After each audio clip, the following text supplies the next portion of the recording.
Ouais, intéressant.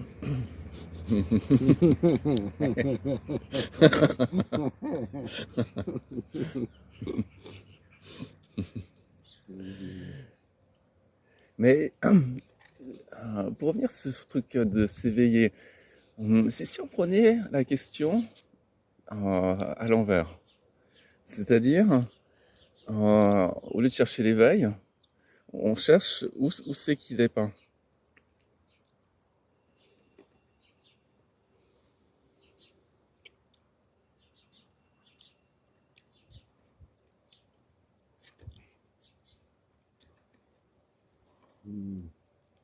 Moi, je trouve que c'est intéressant comme optique parce que euh, en général, on a tendance peut-être à imaginer que l'éveil, c'est quelque chose euh, qu'on peut atteindre, une sorte d'état de bien-être, d'état de contentement euh, qu'on peut atteindre. Et, euh, et puis quand on l'aura atteint, bah, ça ira beaucoup mieux. Ouais.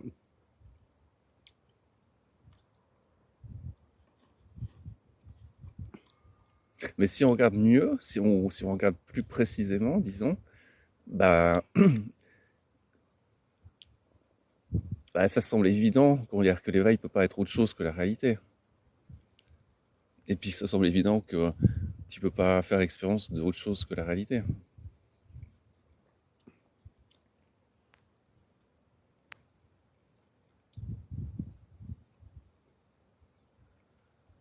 Mm. Donc je veux dire, quoi que ce soit qu'on fasse expérience, on fait toujours l'expérience de l'éveil, je veux dire, puisqu'il ne peut pas y avoir autre chose.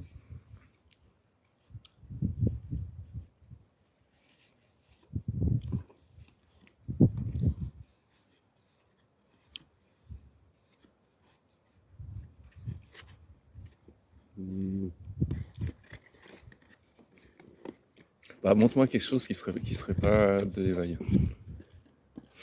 Hmm.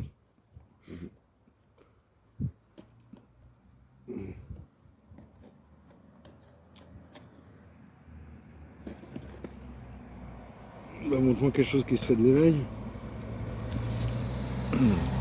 Bah, c'est ça, ce qui se passe maintenant. Hmm. Tout ce qui se passe maintenant. C'est tout ce qui se passe maintenant, c'est de l'éveil. L'éveil ne définit rien alors. Hmm.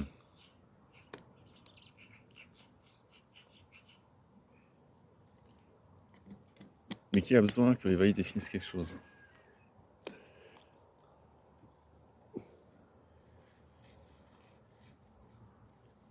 Bah, l'éveil.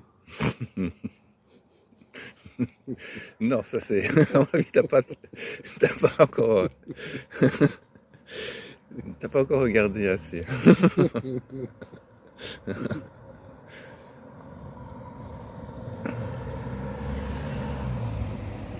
Non, alors je crois que l'éveil, il ne cherche pas du tout à être défini, mais peut-être à être vu. Ça c'est peut-être reconnu, aimé. On est parti. Ah,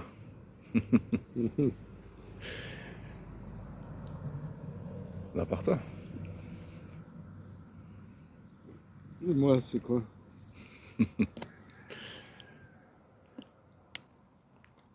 Bah, c'est à toi de trouver la réponse. Elle ne peut pas venir de l'extérieur. Si tout éveil, et moi, c'est l'éveil.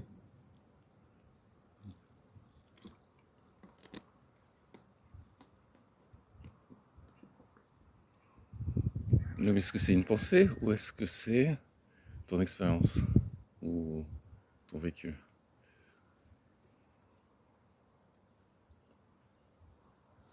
Qu'importe, si tout est éveil. Ah, c'est bien ça.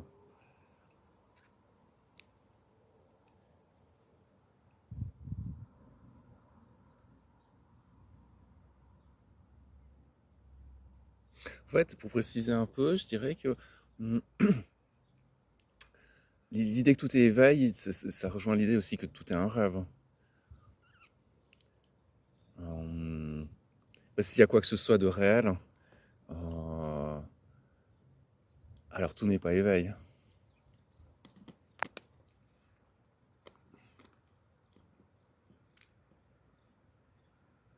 Cette phrase, on peut la dire euh, quand il y a la claire perception de l'aspect onirique de tout, des choses, des phénomènes à l'intérieur, à l'extérieur. Hum, Bah, sinon, ça marche pas. Je veux dire, par exemple, si on prend les émotions, si on prend, je sais pas, la colère, la tristesse, le dégoût, etc.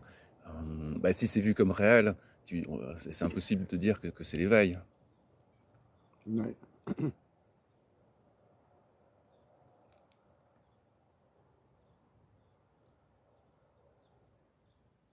La même Mhm. chose avec les conflits. Je veux dire, les conflits entre les personnes, les conflits qu'il peut y avoir à l'intérieur de nous, à l'extérieur de nous, bah, s'ils sont réels,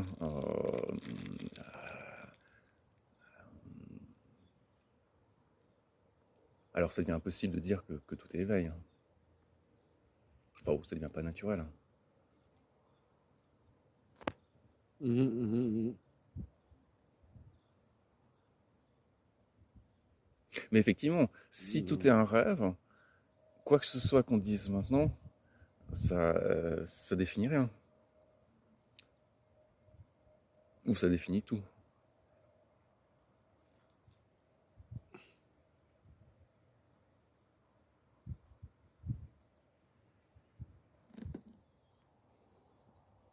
Alors, y a-t-il quelque chose à dire? Hmm.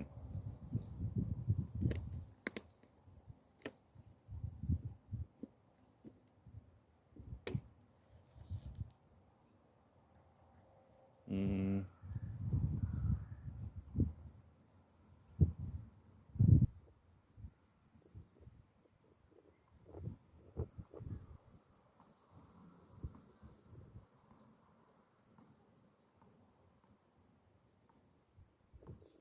Bah, effectivement, il n'y a pas grand-chose à dire. Mais il y a quelque chose à reconnaître, quand même, je dirais. Et, euh, et ce quelque chose, euh,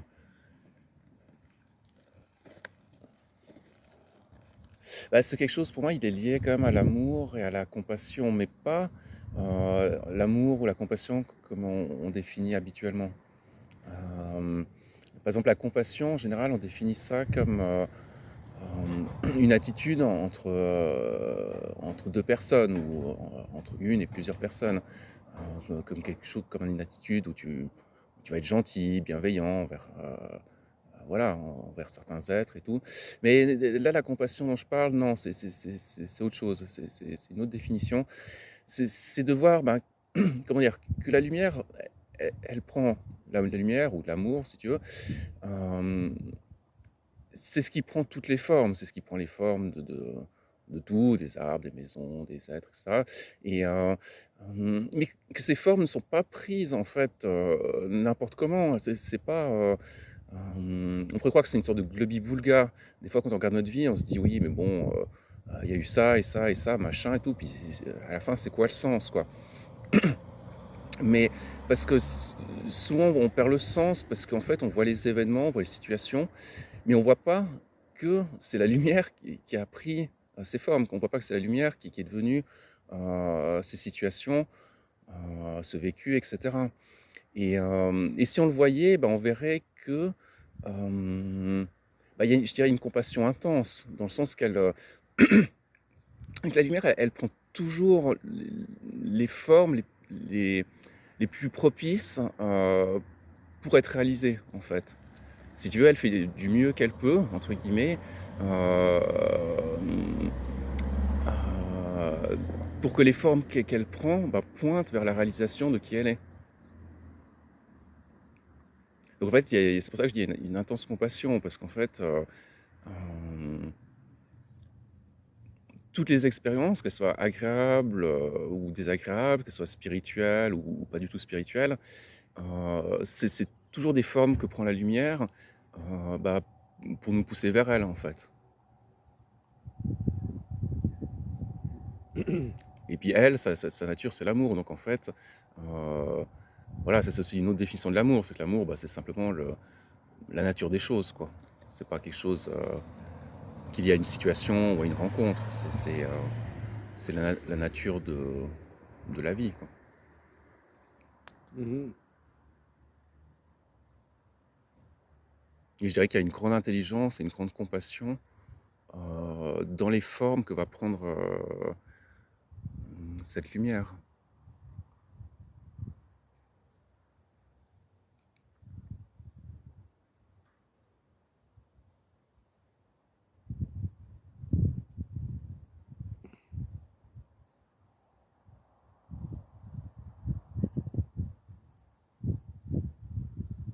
Même quand elle va prendre une forme négative, je veux dire la forme par exemple d'une maladie, je sais pas, d'un accident, c'est jamais pour nous pousser vers, je sais pas, quelque chose de négatif. C'est toujours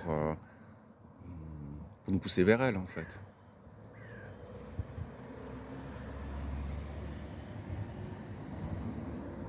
Et puis comme elle est l'amour pur, l'amour total, bah, bah c'est aussi de la compassion totale, si tu vois ce que je veux dire.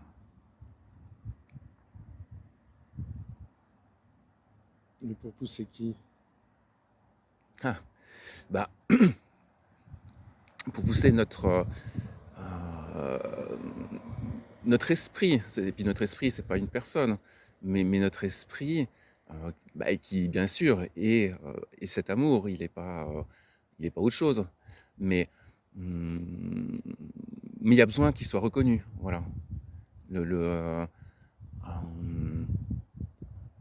j'ai le sentiment que l'amour souhaite entre guillemets être reconnu en tant qu'amour.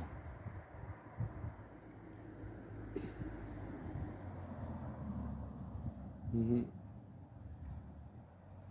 Mais effectivement, bah, cette reconnaissance que tout est amour, elle est pas faite, enfin, elle n'est pas réalisée par l'individu, elle n'est pas réalisée par moi ou toi. Et bah, elle est réalisée par l'amour lui-même, oui.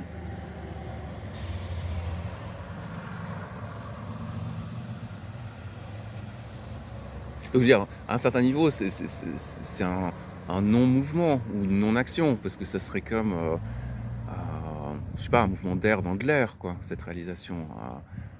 Un mouvement d'une substance dans la même substance. Donc c'est un non-mouvement, c'est pas comme un mouvement ordinaire. Mais, euh, mais il faut que ça soit réalisé. Voilà. Si c'est pas réalisé, en général, il reste un manque et puis des peurs, quoi.